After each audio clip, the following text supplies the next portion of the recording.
What's up, guys? My name is Average Fern.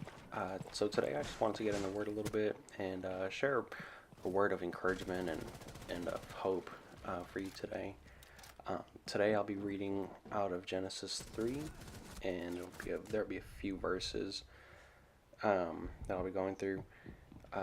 Before I get into it, I would like to just encourage you to stay. I don't know if you do believe in God or questioned it, or even if you just don't, you simply don't. I would still encourage you to stay and just kind of hang out and listen.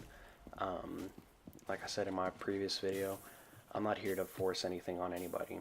If you don't want to stay, that's perfectly fine. But it'd be great if you did. I would just encourage you to stay and listen. And if something strikes with you, then that'd be awesome. I'm just here to share some encouraging words and things that help me get through this life.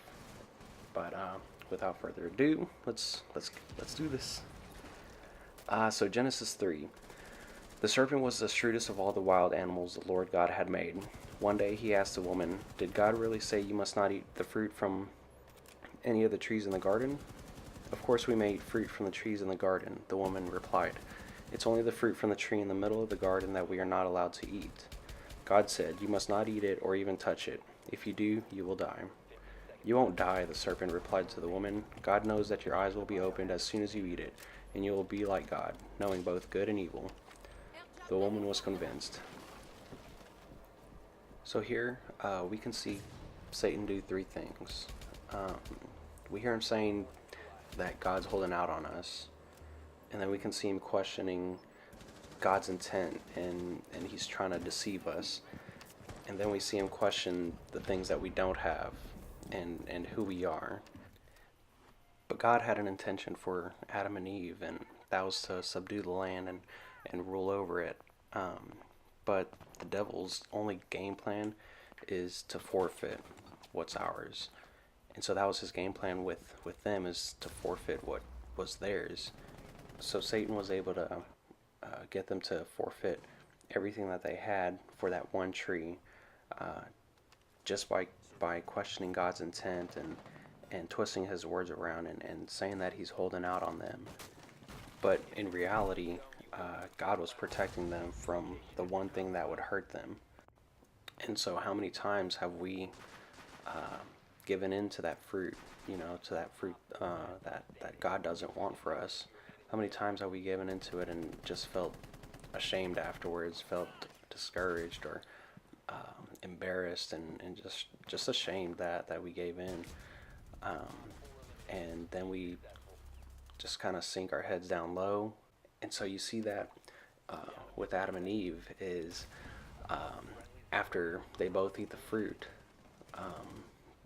they hear God walking around in the garden, looking after them, or trying to find them, and they see each other that they're naked, and they start seeing that shamefulness that they're naked, and so they go to cover themselves up with some fig trees, fig branches, and they just try and hide themselves from God.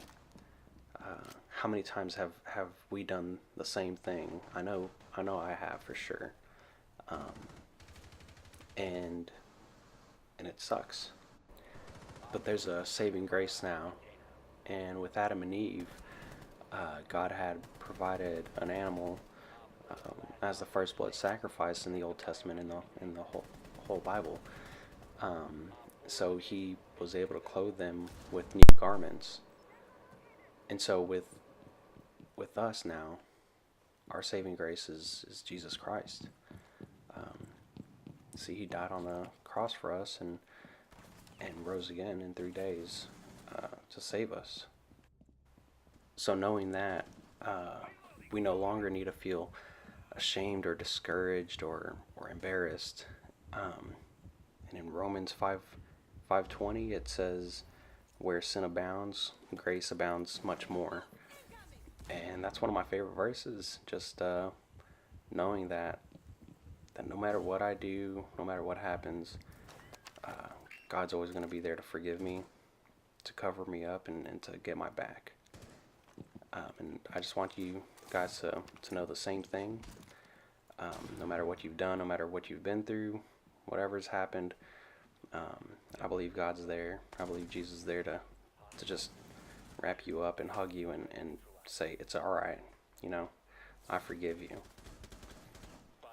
Alright, guys, I mean, this is all I got. I hope you liked the message. I hope it encouraged you a bit. So yeah, I mean, give this video a like, subscribe if you haven't already. Comment down below if you have any questions. I'm not some great theologian or anything, so I'm not going to be trying to get into any debates or anything like that. But if you have any questions, I'll try my best to answer them. And if you have any prayer requests, leave them in the comment section, and I'll be taking those and praying over you guys. Alright, love you guys. See you later.